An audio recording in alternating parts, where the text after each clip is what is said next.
What's up, guys? SupremeLilPanda here. I hope you enjoyed the video, and please leave a like and subscribe. Alright, guys, so today I'm going to be talking about a recent story from in Star Wars news about Anakin Skywalker coming back as a Force ghost. So, this is a really cool story. I mean, I think it's a really cool story, but apparently for some reason there's some controversy around it. So I don't know. I don't get the controversy, but um, yeah. So there's a bunch of articles about it. Star Wars Theory on YouTube was the first place I heard about it because it was I think the first report was on StarWars.com because they released an excerpt of the new Star Wars book. Let's see, what's it called? Oh yeah, Adam Christopher's upcoming novel, Shadow of the Sith. So, this is a book that takes place in between episodes 6 and 7, and it's with Luke Skywalker and Lando Calrissian. And apparently, Luke is transported to Exegol after being on the Seeing Stone on Titan. So, I mean, right off the bat, we get references to The Mandalorian. We get references to Episode 9. So, it's good to see that they're actually referencing the sequel trilogy instead of trying to push it off like they did with the prequels after those movies came out. But so but this actually ties into the prequels as well because we get a Force ghost of Anakin Skywalker, which I mean, obviously this wasn't the intention at the time, but I think this is a good. If they hadn't already done it, I feel like they would do it now. At the end of Return of the Jedi, putting Hayden Christensen as Anakin's Force Ghost instead of what it was previously, which was like an older version of Anakin Skywalker. Because before the special editions came out, it was an older guy that they had play Anakin Skywalker as an old man. But then whenever they did the special editions, they had Hayden Christensen come back and do. They did Anakin. They did Hayden Christensen as Anakin Skywalker as the Force Ghost because basically Anakin Skywalker died as whenever he looked like that and not as an old man. So it kind of tied into what Obi-Wan said in A New Hope when he said the man I knew died, and then because Darth Vader killed him. So, but basically, in the excerpt, what it basically happens is Luke had been having nightmares where he sees Exegol in dreams and visions and everything. But when he's on the Seeing Stone in Titan, he gets transported there. And so right off the bat, is this before Mandalorian Season 2? Is this after Mandalorian Season 2? I would venture to think it is after, because Mandalorian Season 2 takes place around 5 years after Return of the Jedi. And I feel like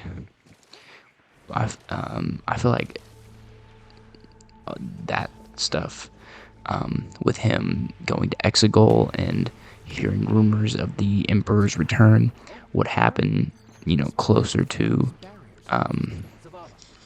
The Force Awakens and stuff like that. So I just think that it would take place after.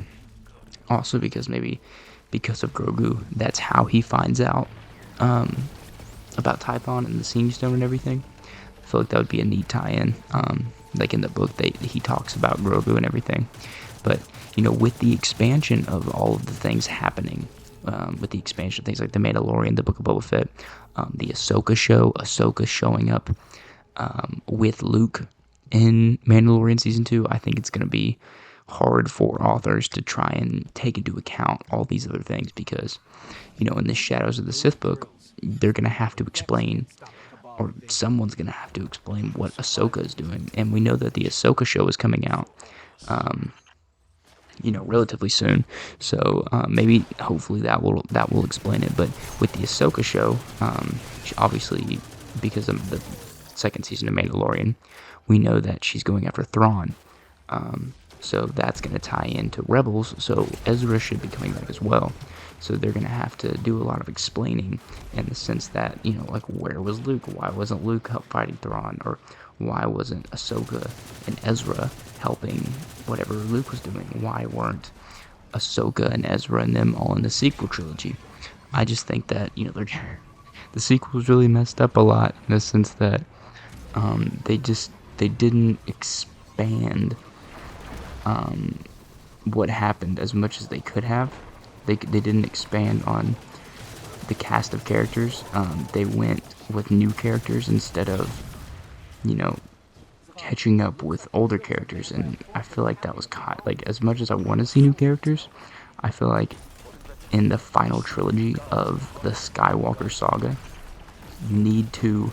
they should have stayed with characters that we knew, because, even with the whole Palpatine thing in Episode 9, I feel that that was a good idea. Like, I feel like they could have pulled that off.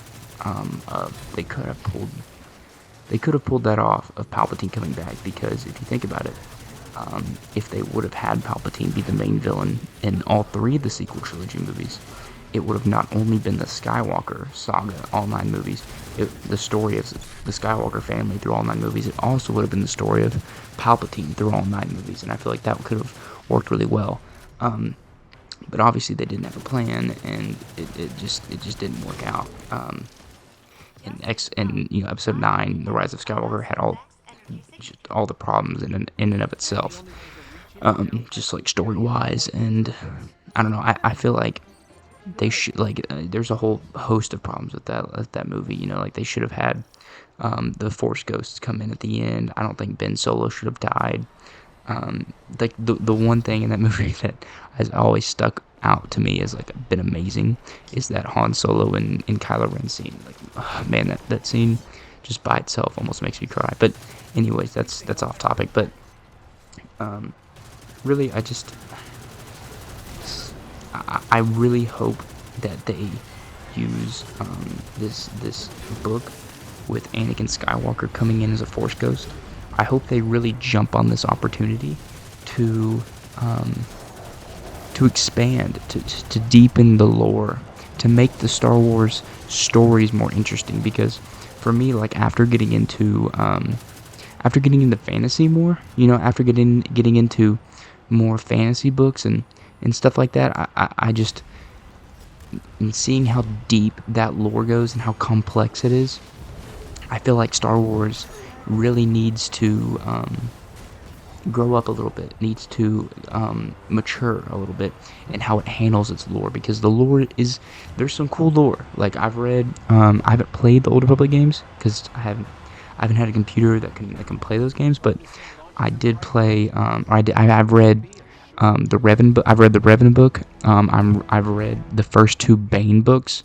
I've watched all the cinematics. I know the general story around the Old Republic.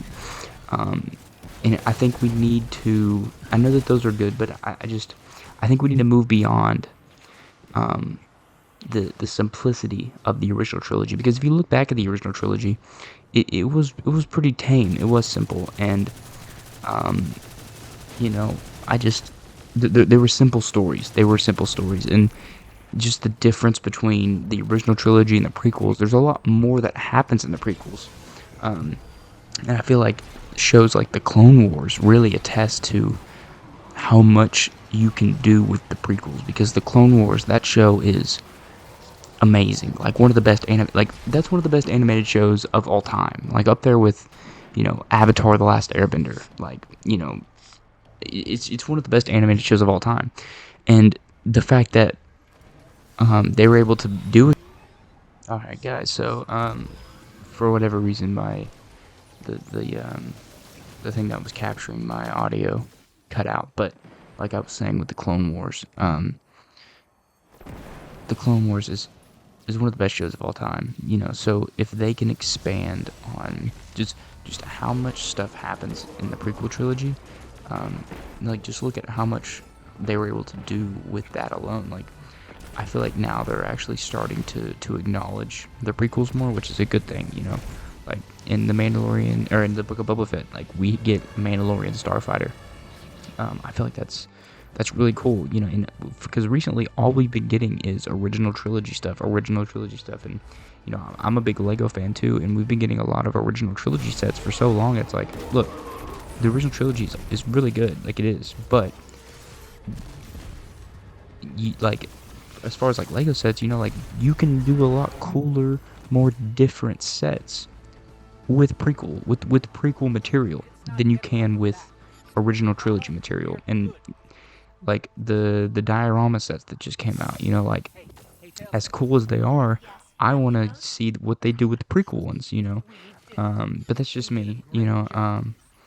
I feel like we need to move on from the original trilogy because we've been on it for so long and there's not enough there for us to stay on. Whereas with the prequels, you can go on to more stuff. You can, there's so many different characters. Just look at Darth Maul. Darth Maul is now one of the best characters in all of Star Wars just because of the Mandalorian. Or not the Mandalorian, just because of Star Wars The Clone Wars, as well as Rebels. Like, I will say, you know, with Rebels, like, Rebels is based on the original trilogy, and it's really, really, really good. But I feel like, you know,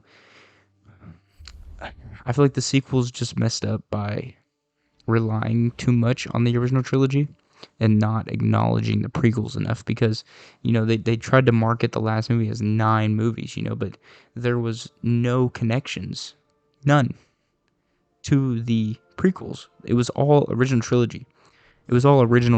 And I feel like they should have, if you're really gonna embrace that saga of movies, you know, you needed to do you needed to do a closing of all 9 movies and not just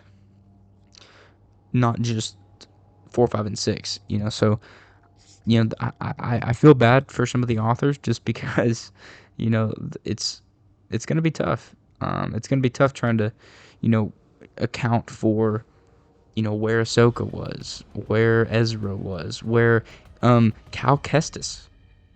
You know, I hope that Cal Kestis shows up in the Kenobi show, because honestly, it would make sense. It would make sense because if you think about, Cal Kestis dealt a lot with the Inquisitors. In fact, I'm correct me if I'm wrong in the comments. The place that it shows in the Kenobi trailer, the Sith headquarters. We go there in Jedi Fallen Order. Correct me if I'm wrong, but I'm pretty sure. But just based on what we've seen of Kenobi so far, like we're seeing Inquisitors, you know, we're starting to get more of that Rebel stuff, and I hope that with that Rebel stuff, they do start to they start to move away from the original trilogy. I know that Kenobi, you know, it's gonna be tied to the original trilogy because Luke and stuff is in there, but we're also getting Hayden Christensen coming back as Darth Vader. You know, they're finally starting to embrace the prequels, and some of the older fans might not like that as much, but I don't know, like, we need to acknowledge the new fans, like me. Like, I mean, I'm not necessarily a new fan. I've loved Star Wars for years, but I have a newfound appreciation for the prequels. I used to not like them, because I used to, you know, watch, you know, a lot of these older people, listen to a lot of these older people, and then I found people like Star Wars Theory loves the prequels, you know, and it gave me a newfound appreciation, because now, personally, I like Anakin Skywalker more than I like Luke.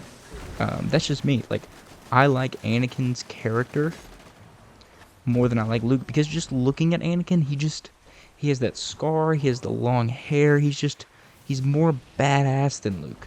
Luke has the blonde hair and just like kind of like the straight dude, you know.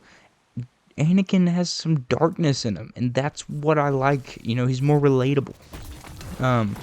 Because Luke does have that darkness in him, but I know that we get the stuff in Return of the Jedi of him, you know, almost going to the dark side and all this, but man, I don't know.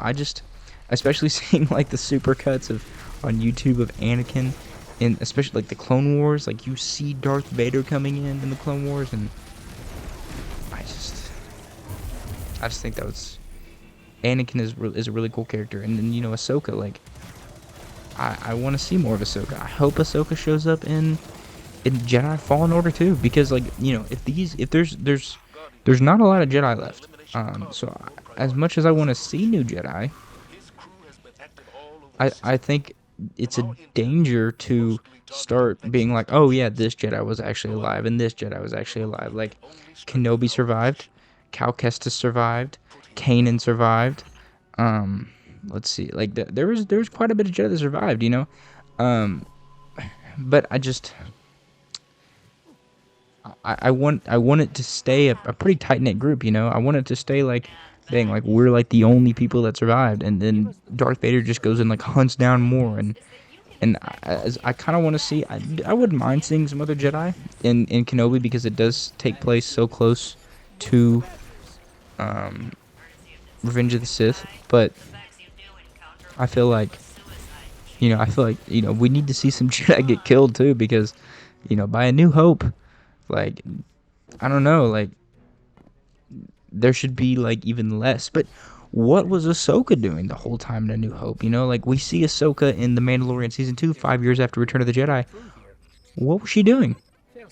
Like, just, like, what was she... Rebels. Well, we saw Rebels. With, she fought Darth Vader in Rebels. And then we know that she went looking for Ezra. But that was, I want to say they confirmed that her and Sabine went looking for Ezra that took place after Return of the Jedi. Ahsoka the White. I'm pretty sure that took place after Return of the Jedi. So what was she doing that whole time? And then we see, her in Mandalorian Season 2 looking for Thrawn. Thrawn was with Ezra. So I assume that she knows something about Thrawn coming back. She's heard, why would she be looking for Thrawn,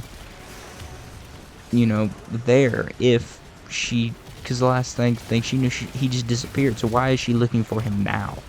I think she must have heard something, and then we see her in the Book of Boba Fett with Luke. Like, okay, like it didn't really make sense. I don't know why she was there, because I don't know, like, she was just there. I wish they would have explained more of like what she was doing. But I don't know. That's just I'm just, this kind of just turned into like a whole thing with Star Wars, like in general. But yeah, just going back to the Shadows of the Sith book. I don't know if I'm gonna read it, because as much like I like the Old Republic books, the Revan book, I finished that in like 2 days. Both of the Bane books I've loved, and I'm looking forward to buying the third book, and I've wanted to buy the Qui-Gon and Obi-Wan book. As well as some of the High Republic books. But every time I've tried to read an original trilogy book, like with characters like Luke and Han and Leia, I don't know. I can't. It's harder for me to get into it personally. I think that's why. I think that gives a little more context to why I said earlier that I like Anakin better than Luke, is because I've tried to read some original trilogy books, and it just, I can't. There's not a whole lot of character there with Luke, for me to really sink my teeth into. And I've tried to read like the original Thrawn books, and I don't know. Like I am gonna try and read them again. But right now I can't, because I'm reading Batman: Dark Victory, and then I have to go back. Then I have to read this fantasy book called in the Lycanis trilogy. I have a lot of books I'm reading right now. Go follow my TikTok. If you want to know what books I'm reading, I just finished Moon Knight by Jeff Lemire, that run. But yeah, those are my general thoughts on Star Wars. Like the video if you want to see me talk about this stuff more, and subscribe for more different, because I talk about a bunch of different stuff. Like I said earlier, I'm really into Lego. I have a Lego video out already. I'm also into Marvel and the MCU stuff, so I have a video on who I think Tom Cruise will play. And also I watch a lot of different movies as well, so I have a review of X. I'll probably start reviewing books as well. Like I know I'm going to review the Moon Knight comic book I just did. I'm going to review Batman: Dark Victory, all these different things. So, like, subscribe, go follow my Instagram, SupremeLilPanda, go follow my TikTok. I don't know. the name of my TikTok here. Let's see. What is it?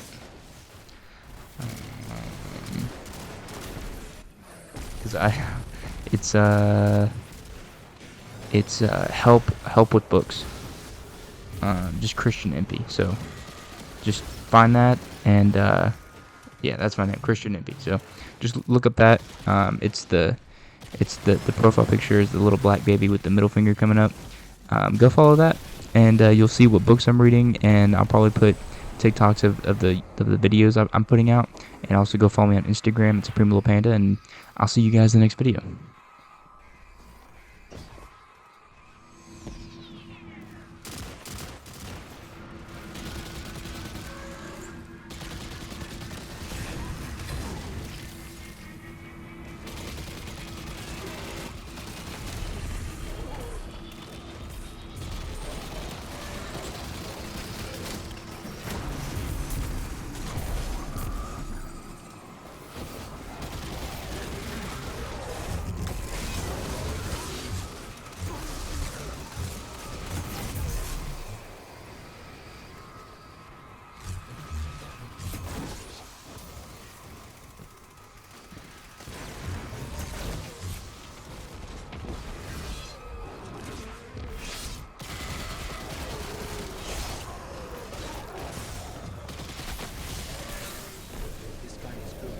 We're better.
Location secured, Commander Zavard. Good work, Guardian. What intel did you discover? There's an almost unreadable data artifact here labeled Oxon. It's heavily corrupted, but I'm able to make out MSund-12 from the access log. What is Oxon, and who was MSund-12? Those are questions for another day, I suppose. But for now,